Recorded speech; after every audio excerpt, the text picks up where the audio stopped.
नमस्कार, आज की बात में आपका स्वागत है। आज पेपर लीक को लेकर कई डेवलपमेंट हुए हैं। सरकार ने पेपर लीक के खिलाफ नए बिल का ड्राफ्ट आज लोकसभा में पेश कर दिया।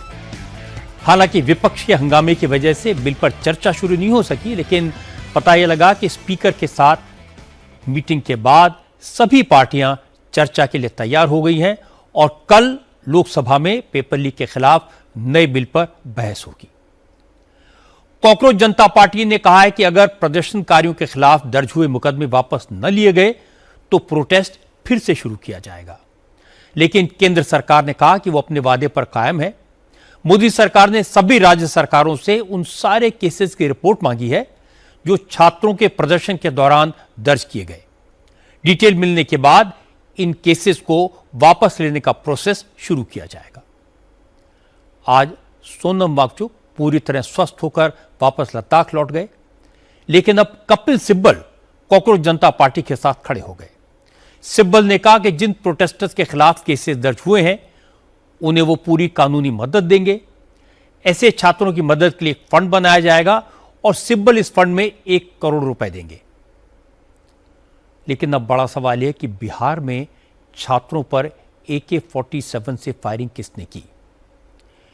इंटेलिजेंस यूनिट में तैनात जवान AK-47 लेकर प्रोटेस्ट साइट पर क्यों पहुंच गया? बिहार पुलिस ने प्रदर्शन के दौरान हिंसा करने वालों के खिलाफ क्या एक्शन लिया? इन सब सवालों के जवाब मैं आपको देने की कोशिश करूंगा आज की बात में।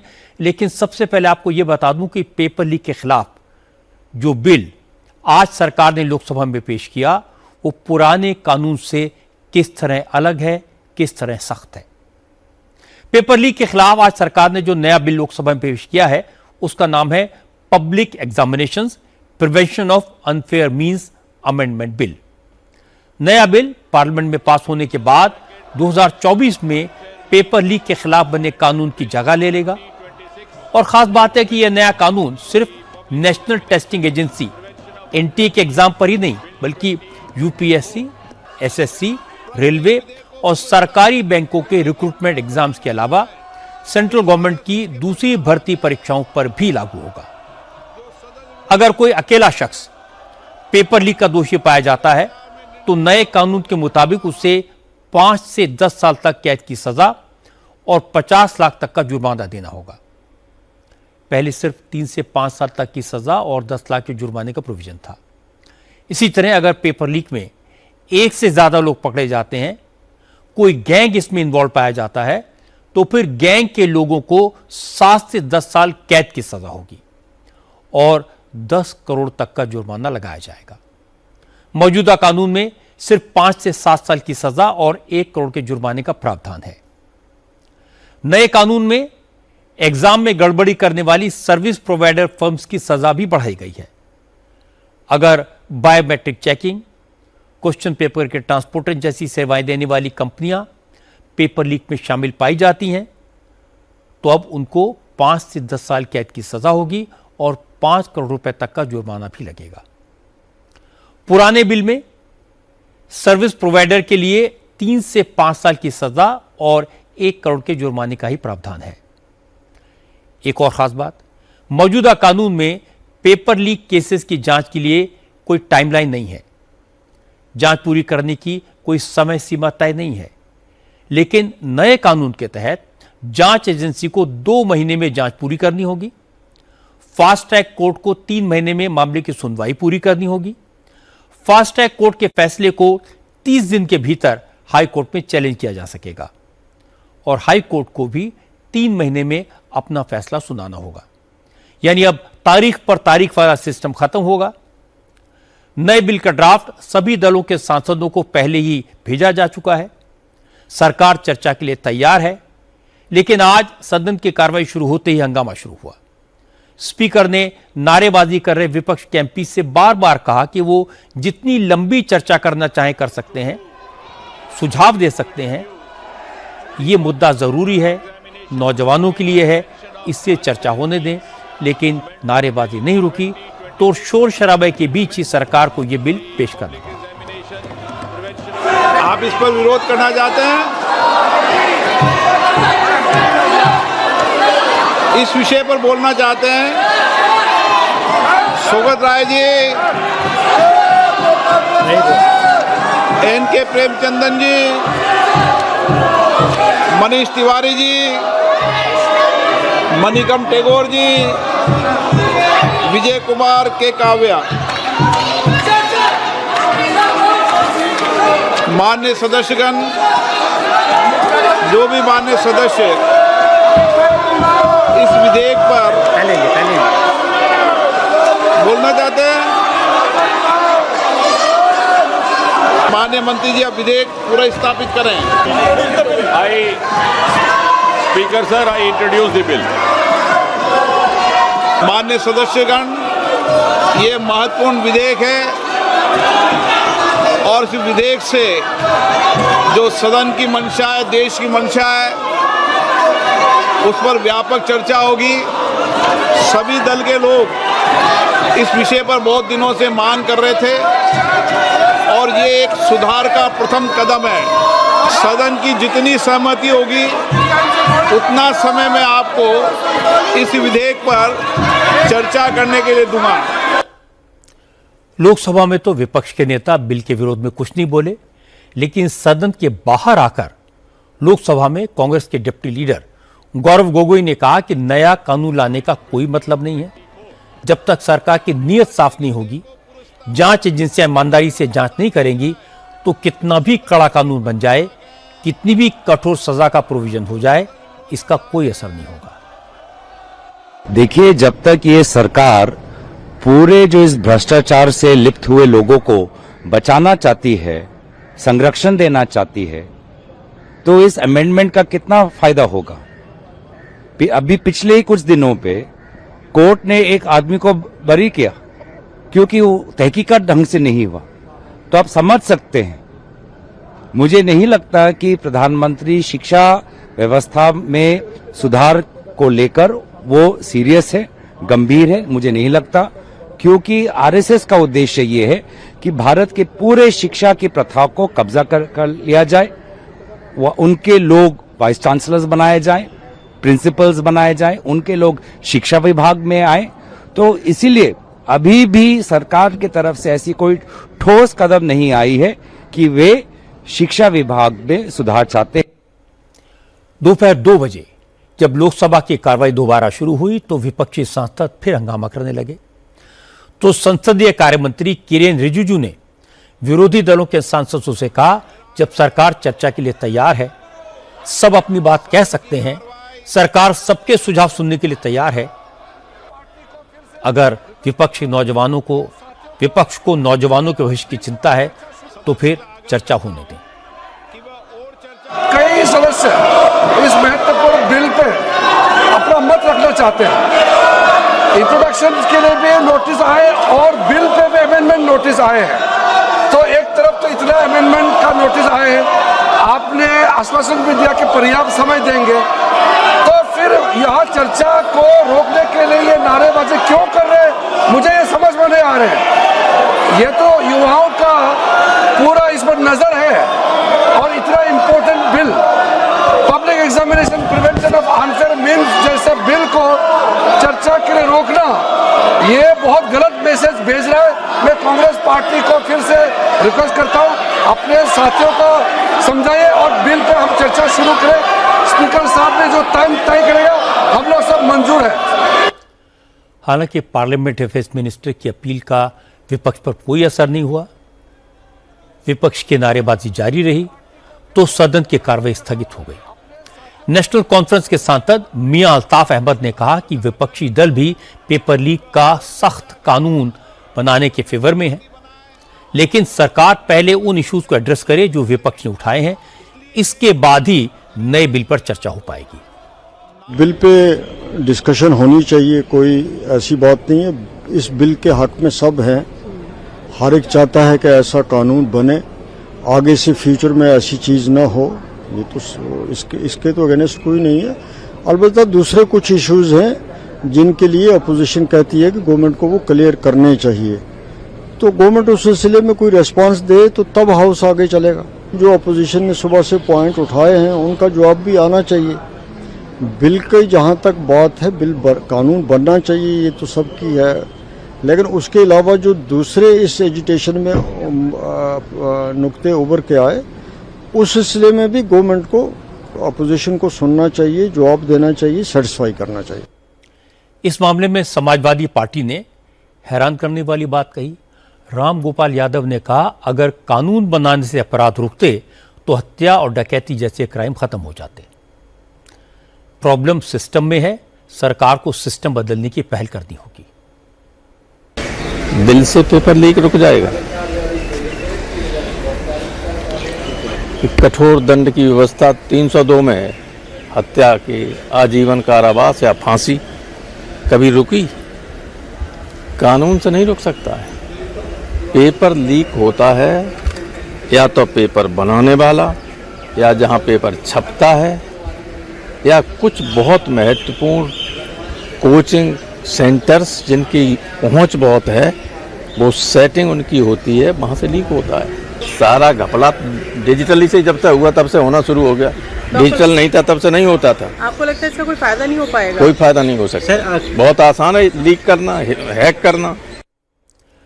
आरजेडी के एमपी मनोज झा ने भी इसी तरह की बात कही। कहा कि पेपर लीक की वजह कानून की कमी नहीं, नीयत का अभाव है।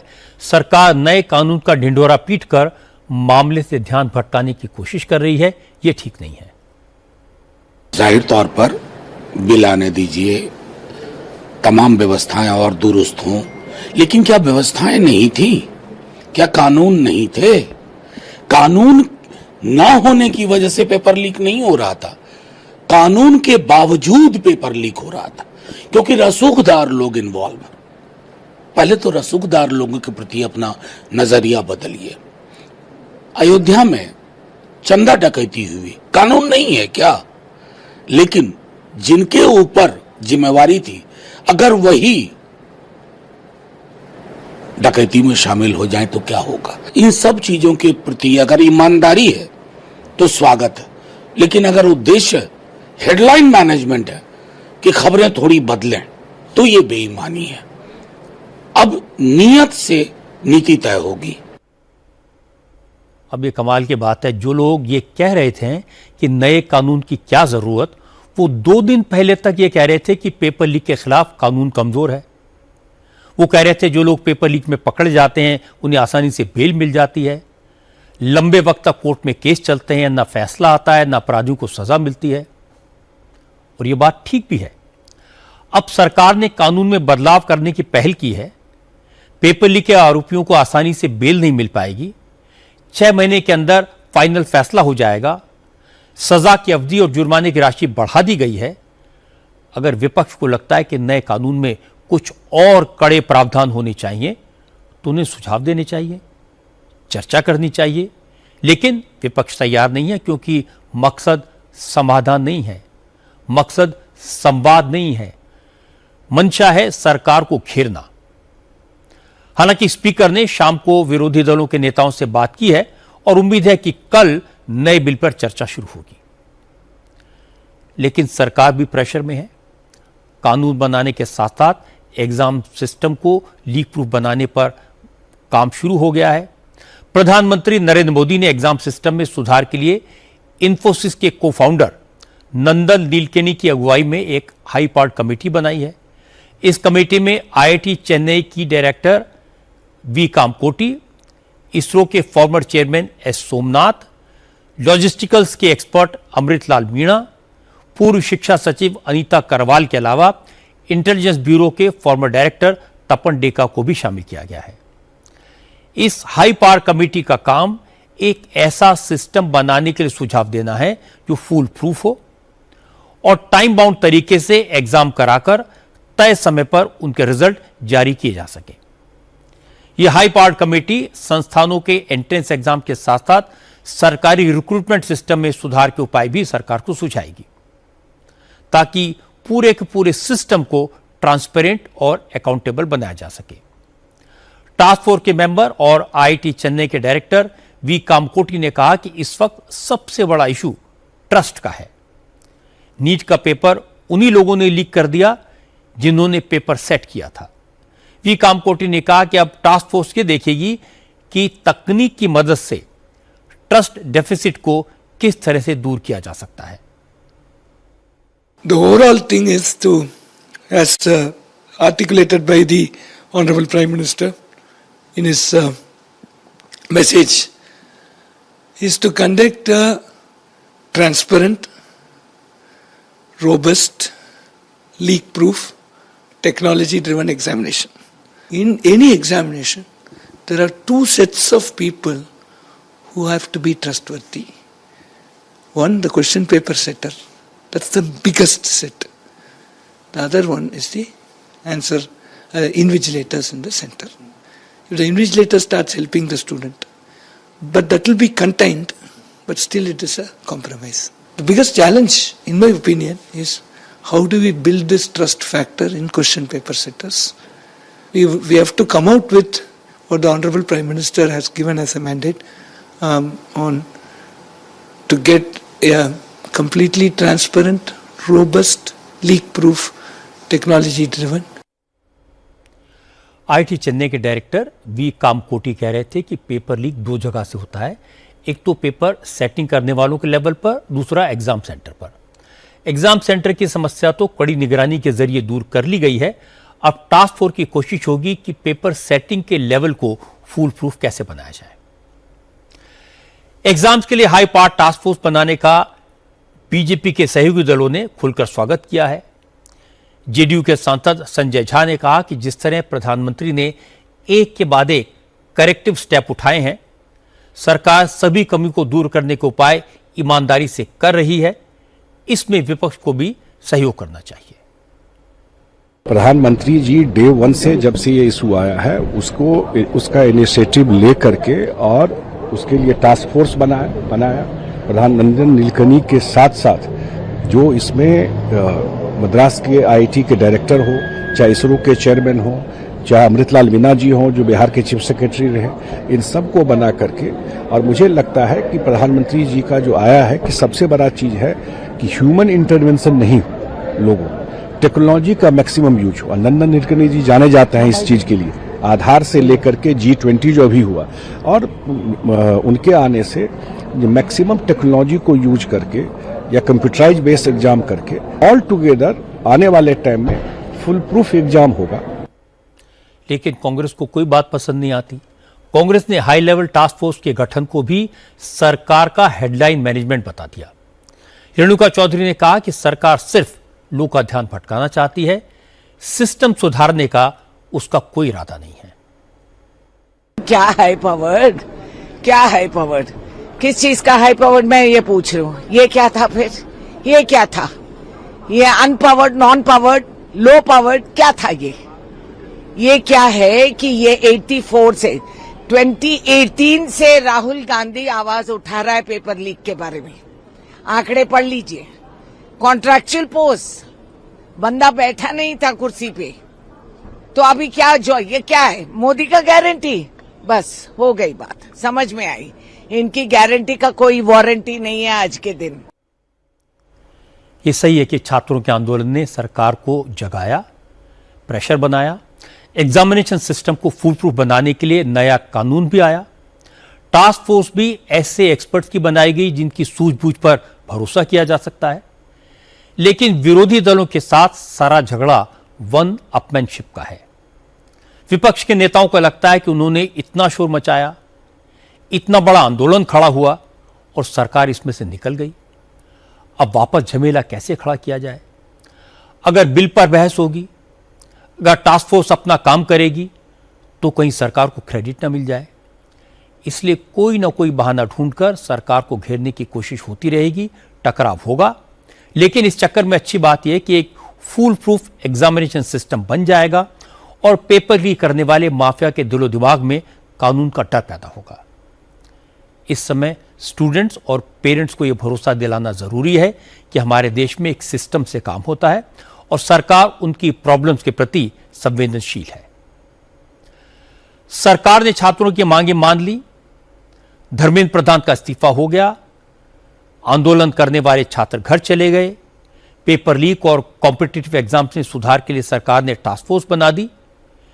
लेकिन विरोधी दलों ने फिर से गोल पोस्ट चेंज कर दिया। अब अमित शाह को निशाना बनाया जा रहा है। आज अमित शाह के खिलाफ नारेबाजी हुई। विरोधी दलों की मांग है कि आंदोलन के दौरान पुलिस ने जिस तरह छात्रों को निशाना बनाया, पैलेट गन का इस्तेमाल किया, उस पर अमित शाह सदन में आकर बयान दें। राज्यसभा और लोकसभा दोनों सदनों में आज विपक्ष इसी मांग पर अड़ा रहा। इसके कारण दोनों सदनों में कामकाज नहीं हो पाया। राज्यसभा में नेता विपक्ष मल्लिकार्जुन खड़गे ने कहा कि विपक्ष नहीं बल्कि सत्ता पक्ष संसद से भाग रहा है। अमित शाह सदन में नहीं आ रहे। हम चर्चा से डरने वाले नहीं हैं, चर्चा करने को तैयार है, लेकिन होम मिनिस्टर सदन में आके स्टेटमेंट करना चाहिए। और उन्होंने जो लाठी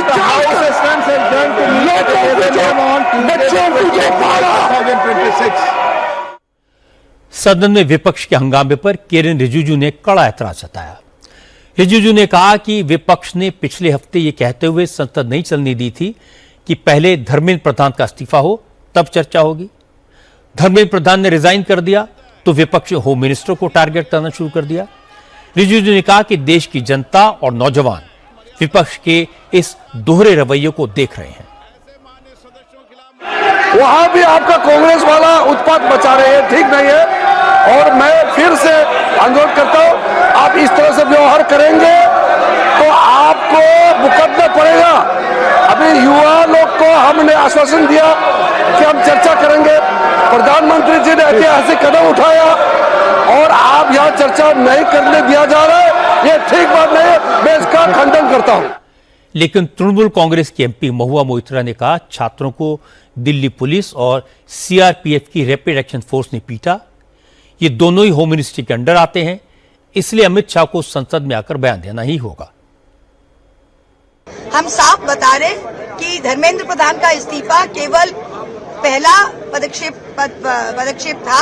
अब जो दूसरा मोस्ट इम्पोर्टेंट है, जो छात्रों पे जो वायलेंस हुआ, एक्सेसिव यूज हुआ, पैलेट गन्स यूज किए, जो कम्प्लीटली आउट ऑफ प्रोटोकॉल है, आज सीआरपीएफ का रैफ और दिल्ली पुलिस दोनों अमित शाह को रिपोर्ट करते हैं। तो या तो अमित शाह खुद ने ऑर्डर दिया है, इन विच केस वो अकाउंटेबल है, और अगर वो खुद ऑर्डर नहीं दिए तो उनके मंत्रालय में उनके सिवा कौन ऑर्डर दे सकता है, वो भी वो जवाब दे। तो दोनों जगह अमित शाह को हमें यहाँ अंदर चाहिए जवाब देने के। किरेन रिजिजू ने अमित शाह के बयान की मांग को मुद्दे से भटकाने की कोशिश करार दिया। रिजिजू ने कहा कि सरकार युवाओं की समस्या को एड्रेस करने की कोशिश कर रही है तो विपक्ष बहाने बनाकर संसद को ठप कर रहा है, ये ठीक नहीं है। अब अमित शाह जी के इस्तीफे की मांग हो रही है। यहाँ से विषय भटकने का कोशिश ना करें। मैं फिर से कांग्रेस पार्टी और कुछ दल है उनको कहना चाहता हूँ, विषय को भटकने मत दीजिए। इस वक्त स्टूडेंट का इंटरेस्ट, देश में जो एग्जामिनेशन होने का जो प्रक्रिया आज तक हमने देखा है, उसको मजबूती से जो रिफॉर्म्स लाया है, इस पे चर्चा होना ये सबसे प्राथमिकता होना चाहिए। इस वक्त मुद्दे को भटकाने के लिए और मुद्दे चेंज करने के लिए कोई कोशिश ना करें। इस वक्त स्टूडेंट का वेलफेयर, स्टूडेंट का फ्यूचर और स्टूडेंट का इंटरेस्ट, ये हम सबका प्राथमिकता होना चाहिए। और पार्लियामेंट में इस वक्त कोई दूसरा विषय लेकर के नहीं आना चाहिए, नहीं तो टॉपिक डाइवर्ट हो जाएगा। प्रधानमंत्री से भी माफी मांगने की मांग कर रहे हैं। अलग अलग ये जो बहाना बना रहे हैं वो बिल्कुल ठीक नहीं है। हम बिल्कुल फोकस्ड है कि स्टूडेंट का इंटरेस्ट के लिए जो बिल लाया है, ये जो बिल है इसको पारित करना हमारा प्राथमिकता है। विपक्ष अमित शाह के बयान की मांग क्यों कर रहा है, ये भी समझ लीजिए।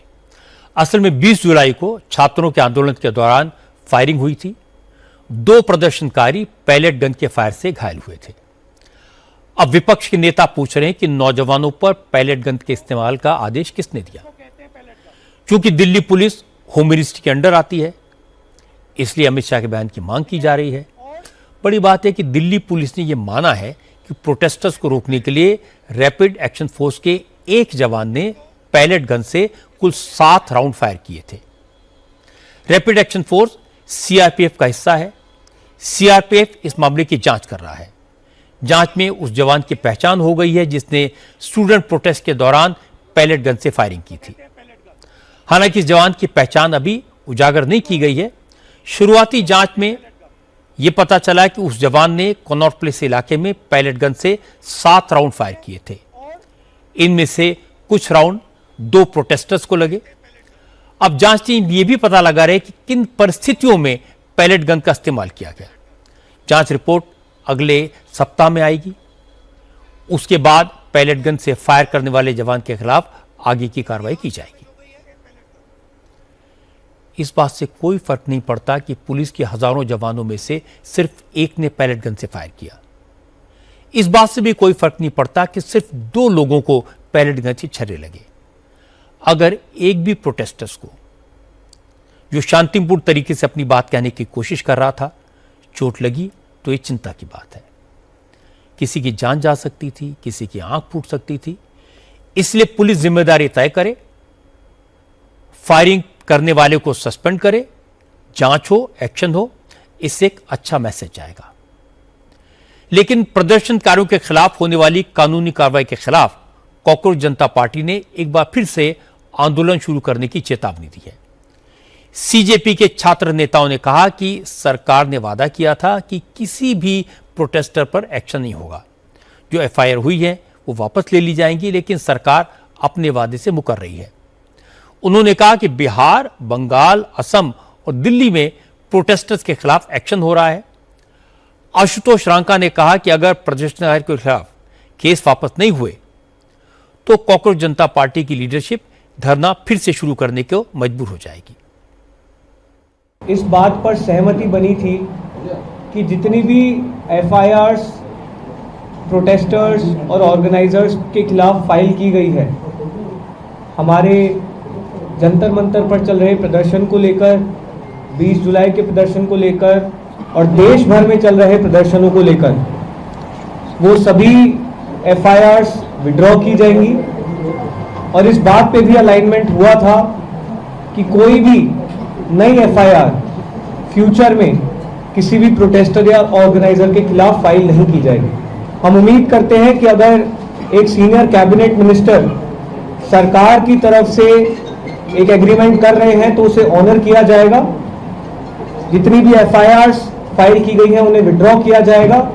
किसी भी प्रोटेस्टर या ऑर्गेनाइजर को परेशान नहीं किया जाएगा, डिटेन नहीं किया जाएगा, अरेस्ट नहीं किया जाएगा और फ्यूचर में किसी भी प्रोटेस्टर या ऑर्गेनाइजर पर कोई केस नहीं होगा। अगर कल तक ये रिटर्न एग्रीमेंट सरकार की तरफ से नहीं आता है और जितने भी अलग अलग राज्यों में छात्रों को, युवाओं को, प्रोटेस्टर्स को अरेस्ट किया गया है या डिटेन किया गया है, उन्हें रिलीज नहीं किया जाता है, तो कॉकरोच जनता पार्टी फिर से प्रोटेस्ट करने को मजबूर होगी। आज कॉकरोच जनता पार्टी ने उन पुलिस वालों के खिलाफ केस दर्ज कराने की मांग की जिनके ऊपर प्रदर्शनकारियों के साथ ज्यादती के आरोप हैं। सौरभ दास ने कहा कि सीजेपी ने साक्षी के नाम से पोर्टल लॉन्च किया है। इस पोर्टल पर लोग कानूनी मदद मांग सकते हैं।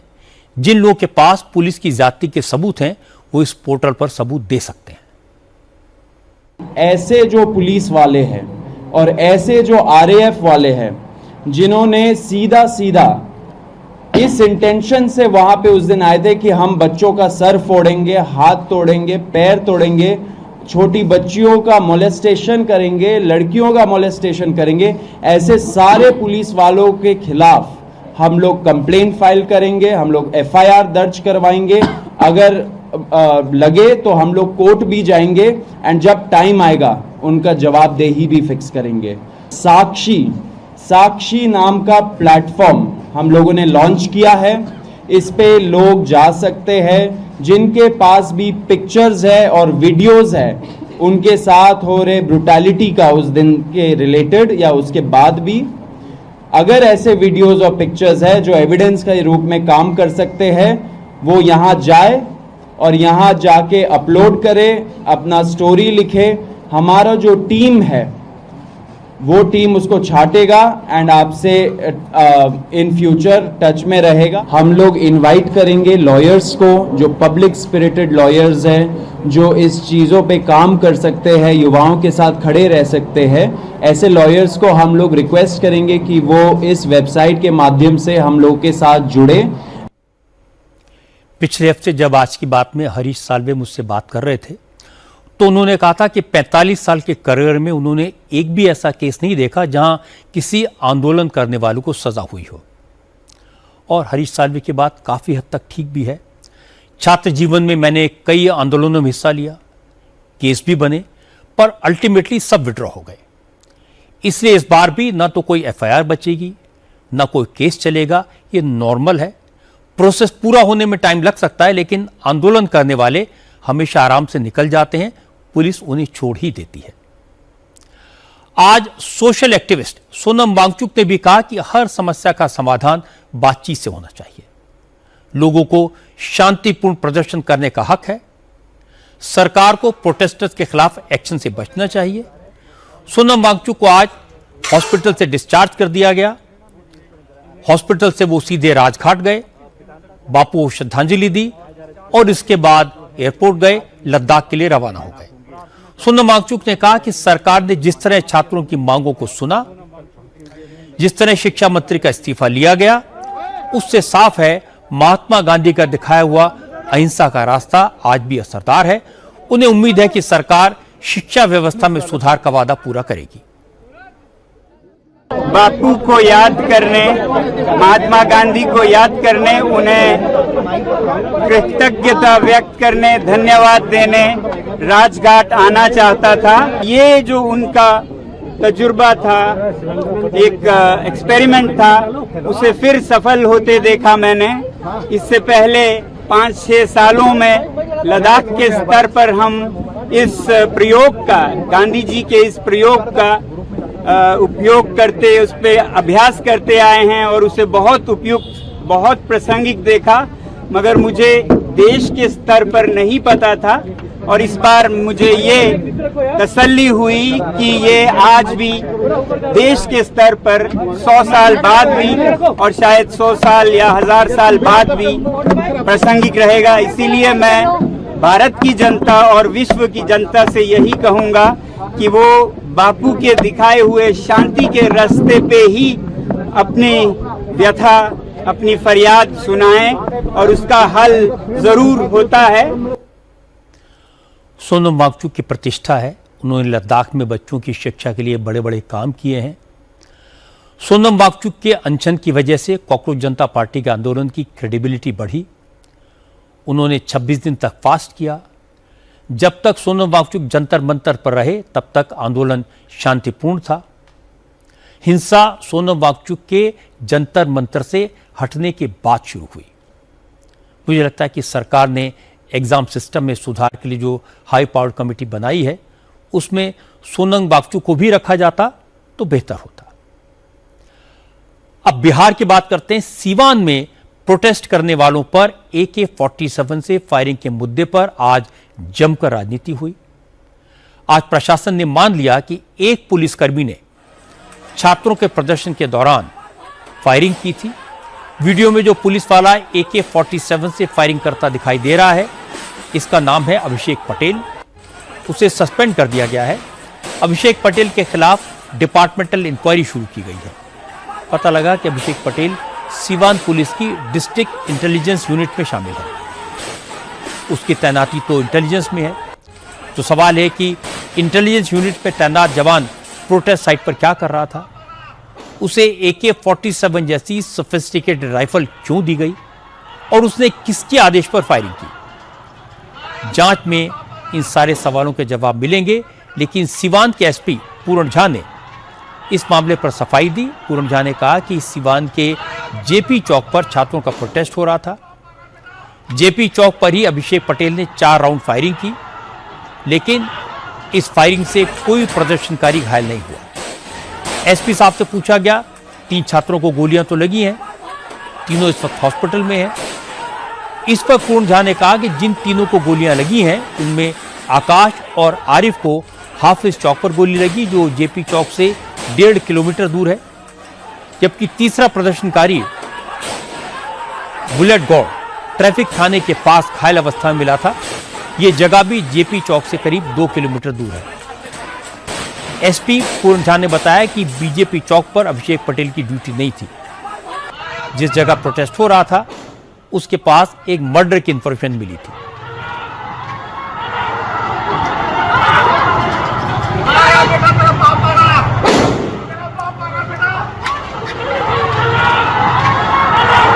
अभिषेक पटेल मर्डर केस की जांच के लिए मौके पर जा रहा था, लेकिन रास्ते में प्रोटेस्टर्स के बीच फंस गया। उसके बाद फायरिंग की घटना हुई।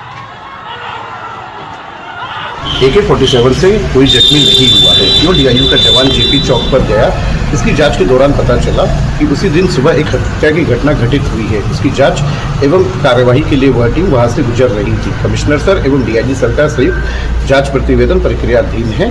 सिपाही अभिषेक को तत्काल प्रभाव से निलंबित कर दिया गया है। इसके बाद सीवान के DM विवेक रंजन मैत्रेय सामने आए। उनसे भी पूछा गया कि अभिषेक पटेल को फायरिंग की परमिशन किसने दी, तो उनके पास भी कोई जवाब नहीं था। DM विवेक रंजन मैत्रेय ने कहा अभिषेक पटेल को गोली नहीं चलानी चाहिए थी, ना ही ऐसी जगह पर ऐसा वेपन लेकर जाना चाहिए था। रही बात फायरिंग के ऑर्डर की, तो डिपार्टमेंट इंक्वायरी शुरू हो चुकी है। सब कुछ उसके बाद ही साफ होगा।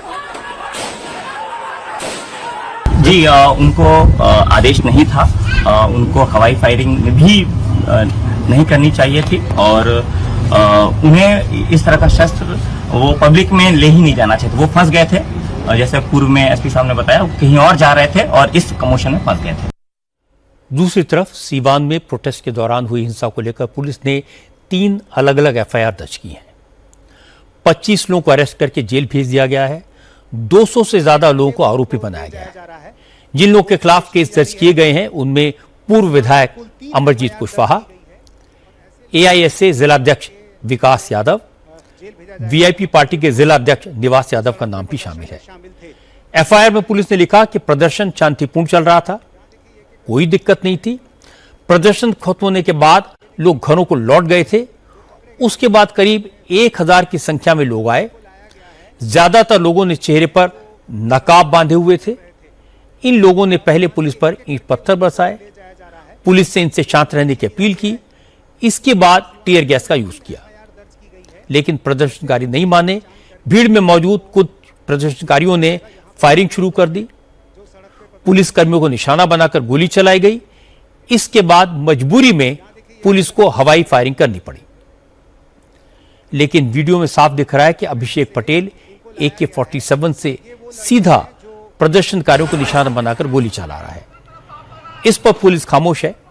हमारे संवाददाता नीतीश चंद्र आज उसी जगह पर गए जहां अभिषेक पटेल ने फायरिंग की थी। नीतीश चंद्र ने लोकल लोगों से बात की। इलाके के दुकानदारों ने बताया कि प्रोटेस्ट के दौरान हालात बहुत खराब थे। अगर पुलिस गोली न चलाती तो कई पुलिस कर्मियों की जान जा सकती थी। अरे बहुत बुरा स्थिति था, इतना स्थिति था ना कि लोग यहाँ पर खड़ा नहीं हो पा रहा था। हाँ, बहुत मतलब जैसे कि बहुत सारा ईटा चल रहा था और थोड़ा मोड़ा नहीं, इतना ईटा चल रहा था कि कोई यहाँ पे मतलब रुकने लायक भी नहीं था। न पत्रकार न पुलिस वाला, बहुत सारे महिलाएं पुलिस थी यहाँ पे जो रो रही थी बैठकर। बहुत सारा पुलिस वाले घायल हुए, किसी का सर फटा है, किसी का मुंह फटा है। नहीं चलाते गोली ना तो उस समय मतलब सीवान का बहुत बुरा हाल होता।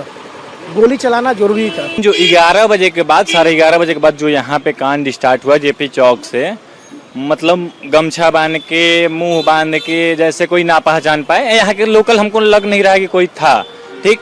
तो उधर से पहले पथराव, वो बुझ जाए कि जम्मू कश्मीर वाला सीन आ गया था यहाँ पे। जम्मू कश्मीर वाला सीन, उधर से पथराव चालू हो गया तो इधर से लाठीचार्ज स्टार्ट हुआ। लाठीचार्ज से कोई भी नहीं, आंसू गैस भी छोड़ा गया, कोई प्रभाव नहीं, पथराव हो रहे थे। तो भाई बचत करते करते जितना भी हो पाया पुलिस ने, मतलब पहले जैसे मतलब सुलझ जाए, समेट जाए, जैसे भी किया पुलिस ने। फिर लास्ट में देखा गया कि ये मान में आने वाला नहीं है। पत्थर ऐसे चल रहे थे कि लोग अपना अपना शटर गिरा के भागने लगे थे। पत्थर ऐसे मतलब जम्मू कश्मीर वाले सीन आ गई थी। तो जवाबी कार्रवाई में हवाई फायरिंग यहाँ से हुई है। पुलिस को जनता मार के, जो भी है जहाँ से भी लोग आया था मार के खत्म कर सकता था। उनको लगा उन लोग को चोट भी लगा, उसके बावजूद भी प्रशासन बहुत सहयोग की, कम से कम की समझ के मैंने झगड़ा फसाद ये सब ना हो। फिर भी लास्ट में बड़ा बड़ा फिर पत्थर चलने लगा, ईटा चप्पल चलने लगा। उसके बाद अब ऑप्शन क्या था? तो उस समय प्रशासन उस काम कदम नहीं उठाती तो जो छपरा में हाल था उस सिवान आपको देखने को मिलता। गोपालगंज में भी प्रदर्शन के दौरान हिंसा को लेकर 3 लोग अरेस्ट किए गए हैं। RJD भीम आर्मी नेता समेत 250 लोगों पर एफआईआर दर्ज की गई है। पुलिस ने आरोपियों के पोस्टर भी जारी कर दिए हैं। पुलिस ने कुछ वीडियोस भी जारी किए हैं। ये वीडियो 22 जुलाई और 25 जुलाई को हुए छात्रों के प्रदर्शन के हैं। अरे इसको उठाइए।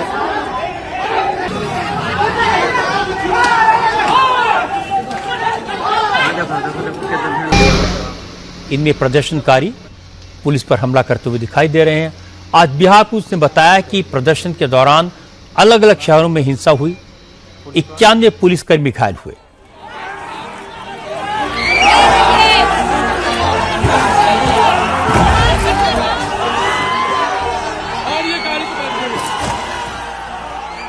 हिंसा के केसेस में अब तक कुल 355 लोगों को अरेस्ट किया गया है, क्योंकि सीजेपी के डेलीगेशन से सरकार ने वादा किया था कि प्रदर्शनकारियों के खिलाफ कोई लीगल एक्शन नहीं होगा। जो केस दर्ज किए गए हैं वो वापस लिए जाएंगे। लेकिन बिहार में सैकड़ों प्रदर्शनकारियों को अरेस्ट किया गया, तो सीजेपी के स्टूडेंट लीडर्स ने इसका विरोध किया। आज नेहा बोरा पटना पहुंच गई। नेहा भी जंतर मंतर पर धरने पर बैठी थी। पटना में उन्होंने कहा कि अगर सरकार अपने वादों से मुकरी तो जंतर मंतर जैसा प्रोटेस्ट पटना में भी होगा। वो वादा जो हमें यूनियन गवर्नमेंट से किया गया था कि किसी प्रदर्शनकारी के ऊपर कोई गैर जरूरी कार्रवाई नहीं होगी, जो भी केसेस होंगे वो सब विड्रॉ होंगे, उन वादों पे सरकार को वापस मुकरने की कोई इजाजत नहीं दी जाएगी। अगर इसी तरीके से जो वादे किए गए हैं उस पर सरकार वापस कदम लेगी तो जो प्रदर्शन जंतर मंतर पे चल रहा था उसको बिहार पहुंचने में कोई देर नहीं लगेगी। किसी भी तरीके का प्रोसिक्यूशन, किसी भी तरीके का विछंड जो इस वक्त छात्रों का यहाँ पे हो रहा है, प्रदर्शनकारियों का हो रहा है, बिल्कुल भी टॉलरेट नहीं किया जाएगा। पेपर लीक के खिलाफ आवाज उठाने का ये बिल्कुल मतलब नहीं होता है कि आप अटेम्प्ट टू मर्डर जैसे सीरियस केसेस में आम छात्रों को जेलों में बंद कर दे। लेकिन पुलिस का कहना है कि ज्यादातर केसेस छात्रों के खिलाफ नहीं है, पॉलिटिकल पार्टियों के नेताओं के खिलाफ हैं। इसीलिए आरजेडी और कांग्रेस के नेता पुलिस एक्शन का कड़ा विरोध कर रहे हैं। तेजस्वी ने कहा कि सरकार बंदूक के दम पर नौजवानों की आवाज दबाना चाहती है। हर जगह स्टूडेंट्स को पकड़कर जेल में डाला जा रहा है। तेजस्वी ने कहा कि भारत के इतिहास में उन्होंने पहले ऐसा कभी नहीं देखा जब छात्रों पर AK-47 से फायरिंग की गई हो। इस पर मुख्यमंत्री सम्राट चौधरी को जवाब देना पड़ेगा। जब देश के किसी भी राज्य में, यहाँ तक दिल्ली में भी जो है AK-47 गोलियां नहीं चलाई गई हैं, तो बिहार राज्य में किसके आदेश से AK-47 जो है गोलियां जो है चलाई गई हैं? और गोलियों का अगर आप वो फुटेज अगर आप देखें तो कोई हवाई फायरिंग नहीं की गई है, निशाना लगा करके फायरिंग किया गया है। और 3 छात्र जो हैं उनको गोलियां लगी हैं। कल हम खुद स्वयं उन तीनों छात्रों से जो है हम मुलाकात भी करके आए हैं। लेकिन ये तो दिखावटी कार्रवाई है। कोई सिपाही पे कार्रवाई करना ये अलग विषय है, लेकिन किसके आदेश से कार्रवाई हुई है? क्या एसपी पे कार्रवाई हुई है? जो बिहार के गृह मंत्री हैं यानी जो मुख्यमंत्री हैं, क्या उनका आदेश था?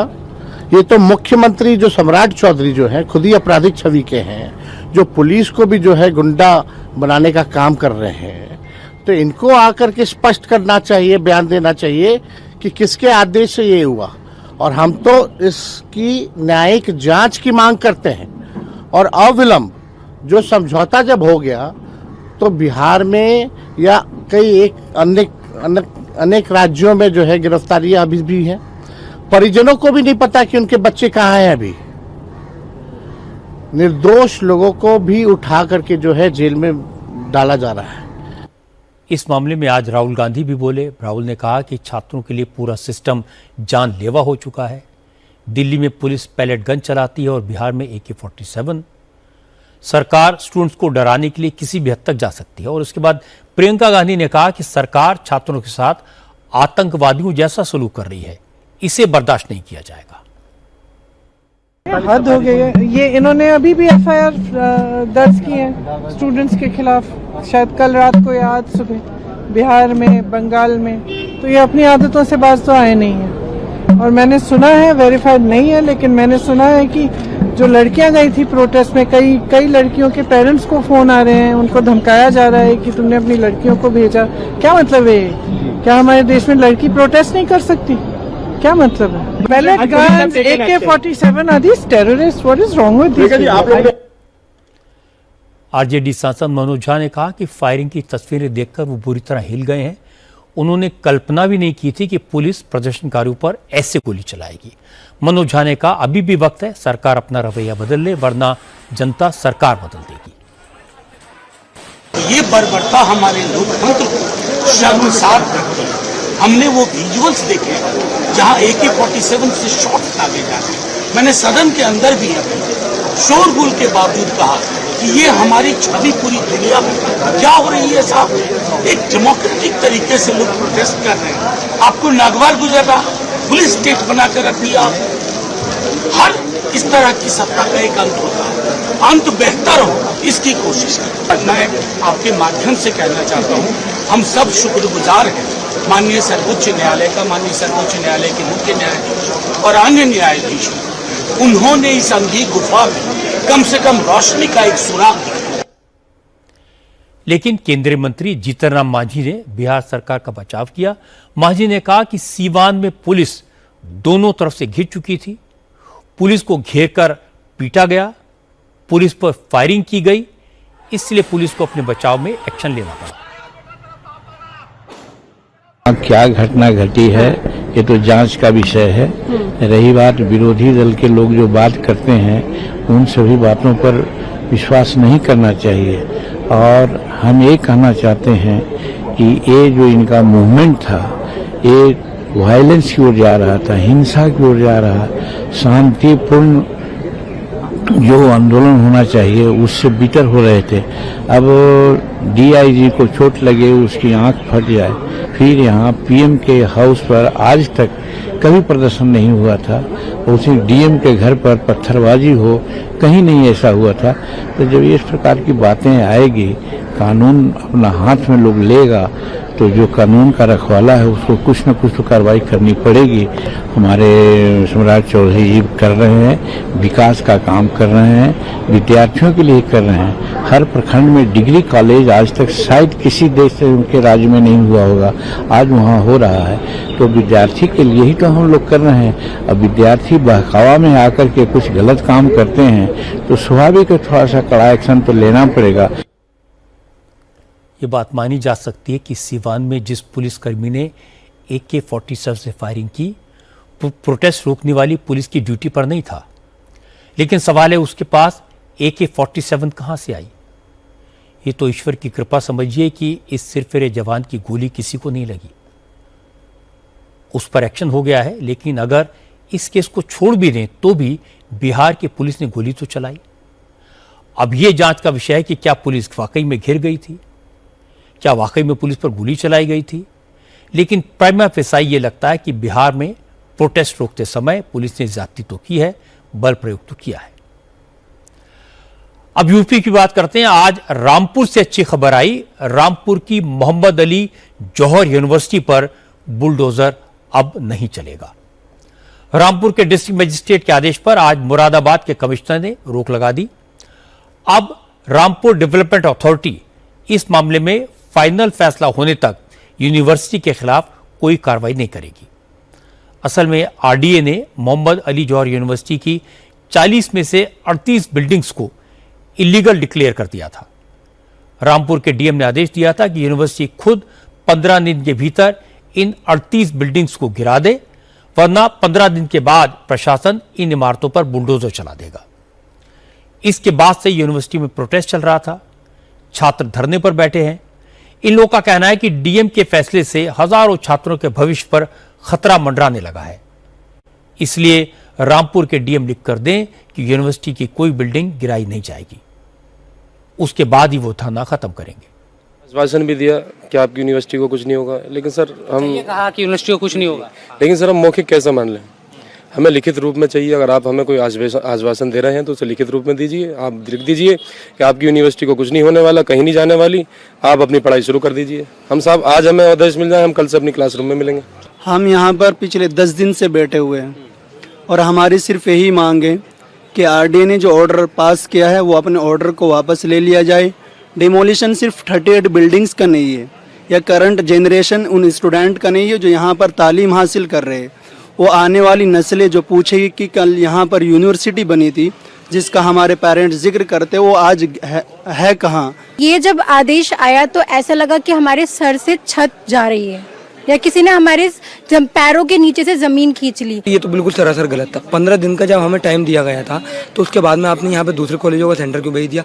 वो यहाँ आ रहे थे, जैसे कोई बच्चा एडमिशन लेने के लिए अंदर जा रहा था तो उससे कह रहे थे कि जौहर विश्वविद्यालय बंद होने वाला है, तुम्हारी डिग्री ये हो जाएगी, तुम्हारी डिग्री वो हो जाएगी। पहली बात तो उनके पास राइट नहीं। अब जैसे मान लीजिए मैं Saqib Syed LLM second year का स्टूडेंट हूँ। अब जैसे वो मुझसे कहें कि भाई तुम वो मुझे कहाँ लेके जाएंगे, मेरे ट्रांसफ़र करवाएंगे, ट्रांसफ़र करवा ही नहीं सकते। अच्छा चलिए मान लीजिए ट्रांसफ़र हो भी गया, मेरा सेकंड ईयर में उनके कॉलेज में एडमिशन हो गया, तो वो मुझे कहाँ की डिग्री देंगे, मोहम्मद अली जौहर विश्वविद्यालय की डिग्री देंगे या अपने कॉलेज की डिग्री देंगे। यूनिवर्सिटी के वाइस चांसलर डॉक्टर जहीरुद्दीन ने भी कहा कि यूनिवर्सिटी के खिलाफ साजिश हो रही है। जब भी एडमिशन का टाइम आता है तो कोई ना कोई शिगुफा छोड़ा जाता है जिससे कि यूनिवर्सिटी में स्टूडेंट एडमिशन ही ना ले। उन्होंने कहा जब बिल्डिंग्स बनी तब रामपुर डेवलपमेंट अथॉरिटी थी नहीं, RDA थी ही नहीं, तो नक्शा किससे पास कराते? RDA यहाँ जो इम्प्लीमेंट हुआ वो सितंबर 2024 में हुआ। हमारी बिल्डिंग सारी जिनका जिक्र किया गया है नोटिस में वो 2016 से पहले सारी कंस्ट्रक्ट हो चुकी थी। ये पूरा इंडिया क्या पूरा वर्ल्ड जानता है कि कोई भी एक्ट जब पास होता है तो वो प्रोस्पेक्टिव उसका इफेक्ट होता है, रिट्रोस्पेक्टिव नहीं होता। पिछले 3-4 साल में भी होता रहा है कि जैसे ही एडमिशन की डेट आती है जुलाई अगस्त, वहाँ कोई ना कोई शोषा जो है गवर्नमेंट की तरफ से आ जाता है।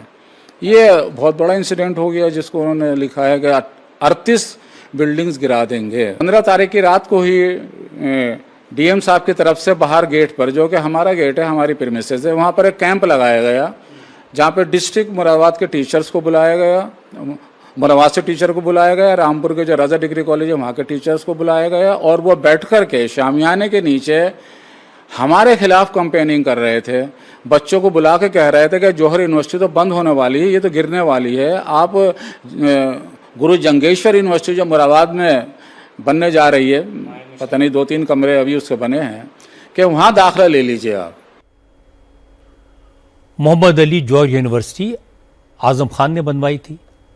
वो उस यूनिवर्सिटी के लाइफ टाइम चांसलर थे। आज आजम खां की वाइफ तंजीम फातिमा ने कहा कि चूंकि यूनिवर्सिटी से आजम खां का नाम जुड़ा है इसीलिए यूनिवर्सिटी को निशाना बनाया जा रहा है। इतना अच्छा मेडिकल कॉलेज वो नहीं चलने दिया गया, यहाँ के 2 RPS स्कूल्स वो नहीं चलने दिए गए, जबकि रामपुर के लोगों को शिक्षा की बहुत ज़्यादा ज़रूरत है।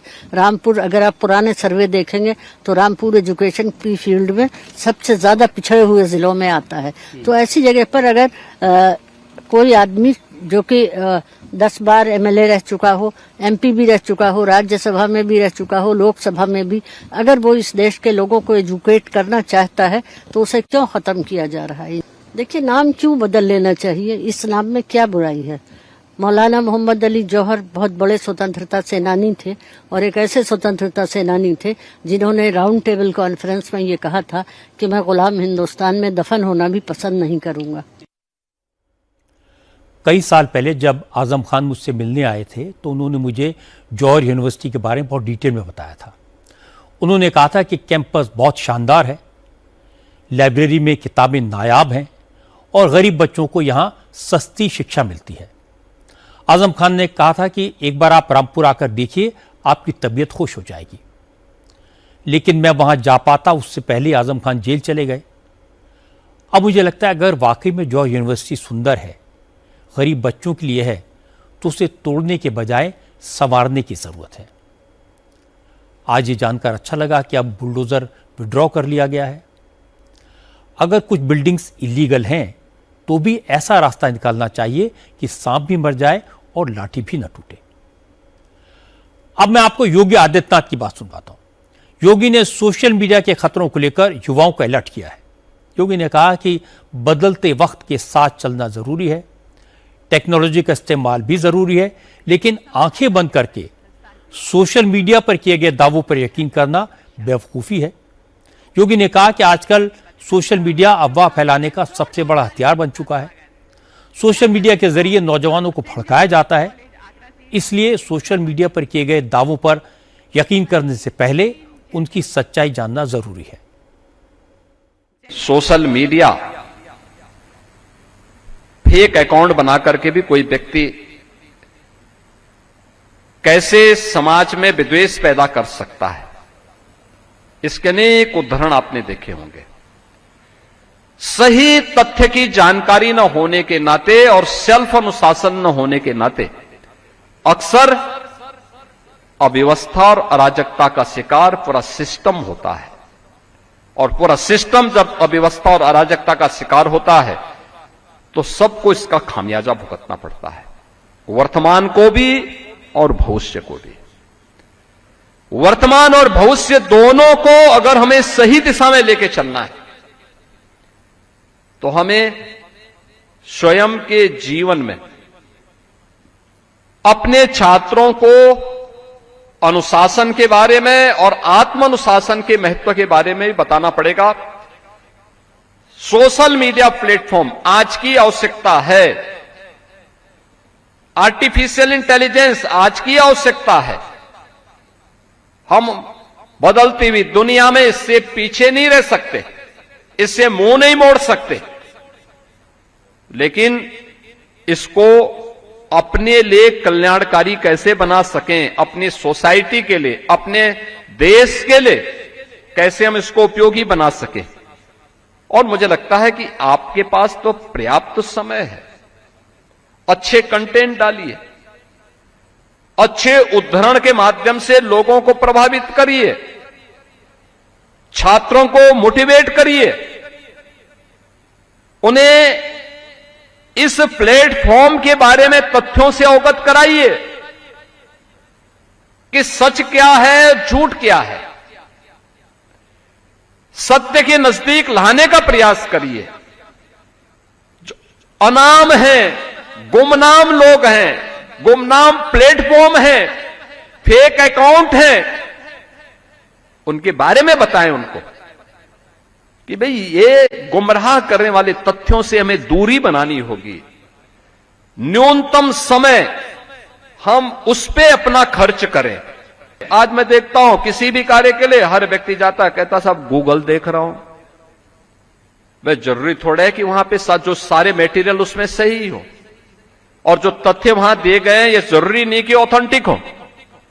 स्वाभाविक रूप से याद रखना, जब भी भारत सही दिशा में अपनी यात्रा को आगे बढ़ाया है तब भी विदेशी हमले प्रत्यक्ष और अप्रत्यक्ष रूप से होने प्रारंभ हुए हैं।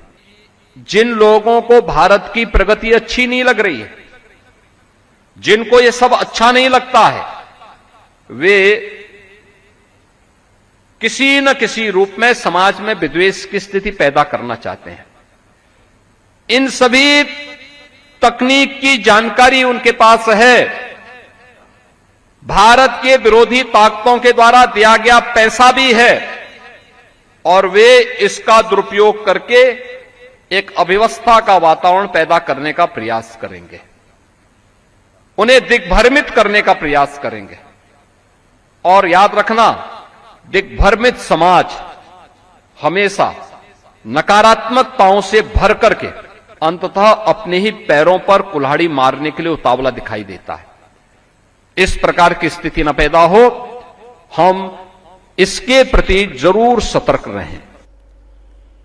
क्योंकि ये बात सही है कि आजकल बहुत सारे एंटी सोशल एलिमेंट भी सोशल मीडिया का इस्तेमाल करते हैं, पैसा लेकर रील बनाते हैं, झूठ फैलाते हैं। इसीलिए ना तो हर रील पर यकीन करना चाहिए और ना ही हर रील को बिना सोचे समझे फॉरवर्ड करना चाहिए, क्योंकि सोशल मीडिया पर किसी का किसी तरह का कोई कंट्रोल नहीं है और कुछ लोग इस आज़ादी का फ़ायदा उठाते हैं। उनसे संभल के रहना चाहिए। आज राम मंदिर में चढ़ावा चोरी के मामले में बड़ी खबर आई है। आज उत्तर प्रदेश सरकार ने सुप्रीम कोर्ट को बताया कि राम मंदिर में चढ़ावे की चोरी की जांच के लिए नई एसआईटी का गठन कर दिया गया है। सरकार ने कहा कि तुषार मेहता ने, सॉलिसिटर जनरल हैं, उन्होंने chief justice of India Suryakant, justice Joymalya Bagchi और जस्टिस वी मोहना की बेंच को बताया कि लखनऊ रेंज के आईजी किरण एस की अगुवाई में एसआईटी गठित की गई है। इसमें अयोध्या रेंज के डीआईजी सोमेन वर्मा और अयोध्या के एसएसपी गौरव ग्रोवर को भी शामिल किया गया है। लेकिन सुप्रीम कोर्ट ने सुझाव दिया कि इस एसआईटी में एक चार्टर्ड अकाउंटेंट और एक फॉरेंसिक ऑडिटर को भी शामिल किया जाए, क्योंकि चंदे की कई रसीदों का ऑडिट भी करना होगा। कोर्ट ने एसआईटी को 2 हफ्ते में रिपोर्ट देने को कहा है। सुप्रीम कोर्ट एसआईटी की जांच की निगरानी करेगा। विश्व हिंदू परिषद ने कोर्ट के आदेश का स्वागत किया। वीएचपी के अंतर्राष्ट्रीय अध्यक्ष आलोक कुमार ने कहा कि सुप्रीम कोर्ट की निगरानी में जांच हुई तो लोगों का भरोसा और बढ़ेगा। अगर किसी के पास इस मामले में कोई जानकारी है, कोई सबूत है, तो एसआईटी को शेयर करें, लेकिन अफवाहें ना फैलाएं। हमको बहुत प्रसन्नता है कि सुप्रीम कोर्ट ने यह भी कहा कि वह इस जांच की निगरानी करेंगे और इस हेतु उन्होंने एसआईटी को कहा कि अपनी स्टेटस रिपोर्ट दोबारा फाइल करिएगा। हम 2 हफ्ते के बाद में यह विषय सुनेंगे। अब यह निश्चित हो गया है कि इस मामले की जो जांच होगी वो फेयर होगी, विश्वसनीय होगी और समग्र होगी। मैं ये भी प्रार्थना करूंगा कि अब यह एसआईटी जांच कर रही है, सुप्रीम कोर्ट उस पर नजर रखेगी,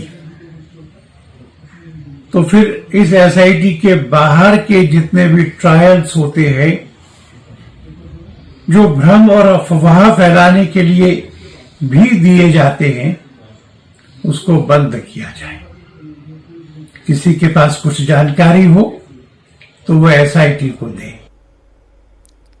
राम मंदिर के केस में एसआईटी नंबर 1 इसलिए कामयाब हुई, इसलिए ठीक से काम कर पाई कि उसे खुली छूट दी गई थी, उस पर कोई प्रेशर नहीं था। अब एसआईटी नंबर 2 में ऐसे अफसर हैं जिन्हें इस तरह के मामलों की जांच करने का काफी अनुभव है। अब इसमें एक चार्टर्ड अकाउंटेंट भी होगा, एक फॉरेंसिक एक्सपर्ट भी होगा, सुप्रीम कोर्ट निगरानी करेगा। तो उम्मीद करनी चाहिए कि इस इंक्वायरी से मंदिर में दान राशि की काउंटिंग का ऐसा मॉडल सामने आए जिसे बाकी मंदिर भी फॉलो कर सकें। इस वक्त पटना से एक बड़ी खबर आई है। मैंने आपको बताया था बिहार में केसेस के बारे में। बिहार में पेपर लीक के खिलाफ जो प्रोटेस्ट हो रहा है, जो छात्रों के खिलाफ केसेस दर्ज किए गए हैं, जो मुकदमे दर्ज किए गए हैं, वो सारे केसेस वापस लिए जाएंगे। सम्राट चौधरी की सरकार ने फैसला किया कि किसी भी प्रोटेस्टर के खिलाफ कोई क्रिमिनल एक्शन नहीं लिया जाएगा। बिहार सरकार ने कहा कि 26 जुलाई की जांच, 26 जुलाई को शाम 6 बजे तक प्रोटेस्टर्स के खिलाफ जितनी एफआईआर दर्ज की गई हैं वो सब वापस ली जाएंगी और जितने भी कानूनी नोटिस भेजे गए हैं उनको भी वापस लिया जाएगा। सरकार की तरफ से जारी एक बयान में यह भी कहा गया कि इस प्रोटेस्ट के सिलसिले में 26 जुलाई की शाम 6 बजे तक जितने भी लोग गिरफ्तार किए गए हैं या हिरासत में हैं उन सबको सरकार रिहा करेगी। इस खबर पर ज्यादा अपडेट के लिए पटना चलते हैं। पटना से हमारे संवाददाता नीतीश चंद्र हमारे साथ हैं। नीतीश, क्या अपडेट है आपके पास में? जिन लोगों को गिरफ्तार किया गया उनको रिहा किया जाएगा, एफआईआर विड्रॉ की जाएंगी? जी हाँ, बिल्कुल। अभी थोड़ी देर पहले ही ये फैसला लिया गया है और जिसमें ये कहा गया है कि जो भी एफआईआर दर्ज की गई थी 26 तारीख की शाम 6 बजे तक, उन सबों को वापस ले लिया जाएगा। और इसके अलावा जो भी मुकदमे थे, क्योंकि शाम में ही जो एक आंकड़ा जारी किया गया था पुलिस मुख्यालय की तरफ से, उसमें यह बताया गया था कि बिहार के अलग अलग जिलों में लगभग 700 से अधिक एफआईआर मुकदमे दर्ज हुए थे, गिरफ्तारियां हुई थी और उसमें से कई जो नाबालिग बच्चे थे, जो लड़कियां थी, उनको पहले ही छोड़ दिया गया था। बावजूद ये संख्या करीब 350 के आसपास थी। लेकिन अब यह फैसला लिया गया है कि जो भी एफआईआर दर्ज की गई है वो सभी वापस कर दी जाएगी। जिन लोगों को गिरफ्तार किया गया है उनके खिलाफ सारे मुकदमे वापस ले लिए जाएंगे।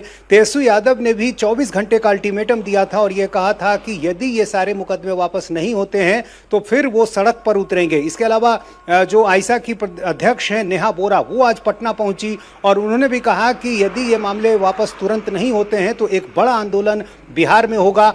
बांकीपुर का उपचुनाव है, सिर्फ कुछ ही दिन बचे हैं, 30 तारीख को यहाँ चुनाव होना है। और दिल्ली में भी आज जिस तरह से कांग्रेस जनता पार्टी के प्रवक्ता और कपिल सिब्बल ने एक प्रेस कॉन्फ्रेंस करके पूरी बात सामने रखी, जिसमें यह कहा गया कि जो समझौता किया गया था उसका उल्लंघन किया गया है। तो इन सारी बातों को ध्यान में रखते हुए सरकार ने यह फैसला लिया है। नीतीश, बहुत बहुत शुक्रिया आपका इस अपडेट के लिए। थोड़ी देर पहले मैंने आपको बताया था कि केंद्र सरकार ने राज्य सरकारों से छात्रों के खिलाफ जो केसेस दर्ज हुए हैं, जिनमें स्टूडेंट्स को गिरफ्तार किया गया, एफआईआर फाइल की गई, उनकी डिटेल मांगी है। केंद्र सरकार की इसी पहल का असर बिहार में दिखाई दिया है। सम्राट चौधरी ने जो फैसला किया वो अच्छा है, पॉजिटिव है। इससे प्रोटेस्ट में शामिल हुए छात्रों और उनके पेरेंट्स की चिंता दूर होगी, सरकार के प्रति छात्रों का भरोसा बढ़ेगा और उम्मीद है कि पश्चिम बंगाल की सरकार भी जल्दी ही इसी तरह का ऐलान करेगी। अभी अभी पाकिस्तान के कब्जे वाले कश्मीर से एक बुरी खबर आई है। पीओके में आज पाकिस्तानी फौज और रेंजर्स ने एक बार फिर से जबरदस्त फायरिंग की है और इस फायरिंग में बड़ी तादाद में लोगों के मारे जाने की आशंका है।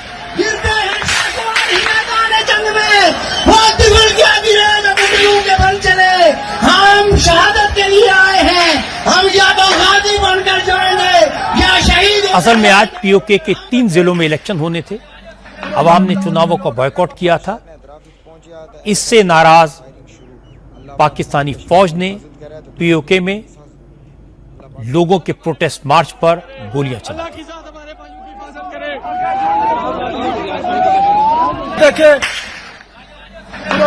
में लोग आगे बढ़ रहे हो। पाकिस्तानी फौज की फायरिंग से पीओके में बड़ी तादाद में लोग मारे गए हैं, सैकड़ों लोग जख्मी हुए हैं। लोकल लोगों को बताया कि गोलीबारी के बाद चारों तरफ लाशें ही लाशें बिखरी नजर आई।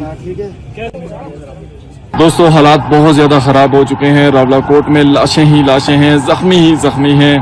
भाई खुदा रहा हमारा साथ दे, इस वक्त खुदा रहा हमारा साथ दे। मैं अभी अपनी जान बचा के सिर्फ इसलिए आया हूँ, मुझे कोई अपनी जान की परवाह नहीं रही है। इतने भाइयों को शहीद होते देख, इतने आप लोगों से हाथ जोड़ने के लिए आया हूँ। यार कोई हया कर लो। जितनी इंटरनेशनल मीडिया देख रही है, प्लीज हमारा साथ दें। हम पूरा मन लोग गए हैं, बेशुमार लाशें, बेशुमार जख्मी।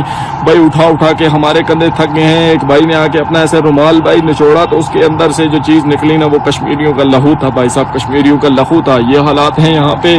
खुद अपनी आंखों के सामने लोगों को मरते शहीद होते देख के मैं आया हूँ। बहुत हालात खराब हो चुके हैं, बहुत हालात खराब हो चुके हैं। इंटरनेशनल मीडिया को, सारी दुनिया को टैग करें और हम तक पहुंचाएं। यार इस वक्त यहाँ पे एम्बुलेंसेस की तादाद जो है वो कम पड़ गई है, गाड़ियां कम पड़ चुकी हैं।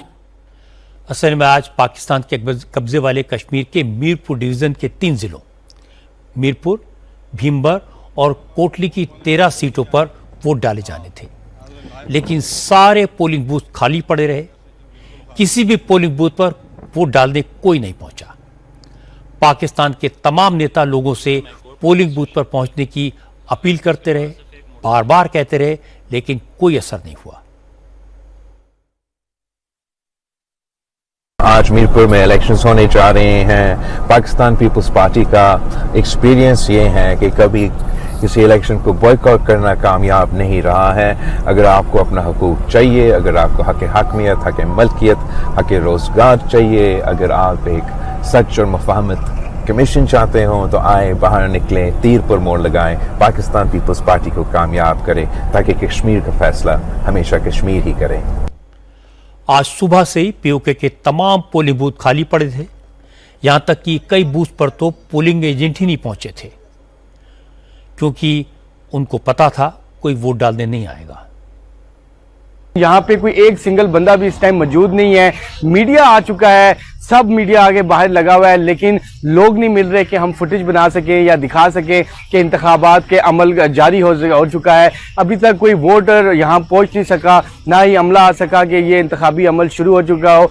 जैसे कि मैंने आपको पहले भी बताया था कि लोगों का जो इस टाइम रुझान है, लोग इस टाइम ये जो चाह रहे हैं वो इस इलेक्शन को मुस्तरद कर चुके हैं। लोगों का कहना है कि जब तक हमारे बुनियादी हकूक हमें नहीं दिए जाते, हम इस इलेक्शन को नहीं मानते। लेकिन इस टाइम तक कोई बंदा भी हमें यहाँ पे मौजूद नहीं नजर आया।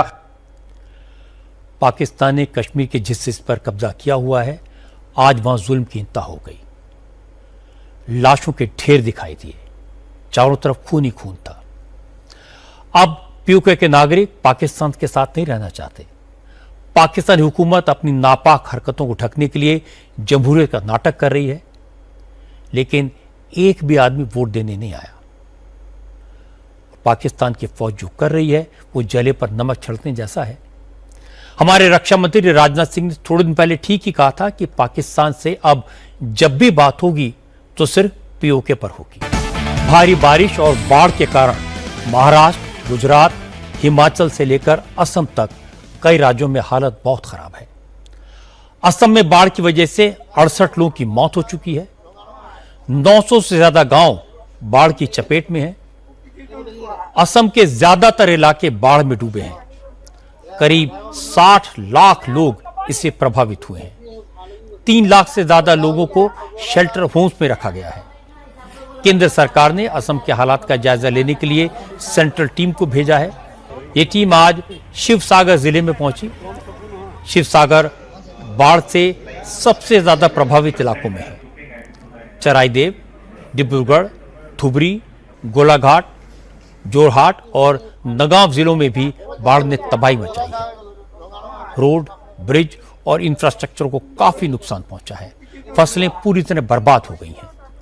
शिवसागर, चराईदेव और जोरहाट जैसे जिलों में अब तक बाढ़ नहीं आती थी क्योंकि ये ऊंचाई वाले इलाके हैं, लेकिन इस बार इन जिलों में भी बाढ़ से भारी तबाही देखने को मिली है।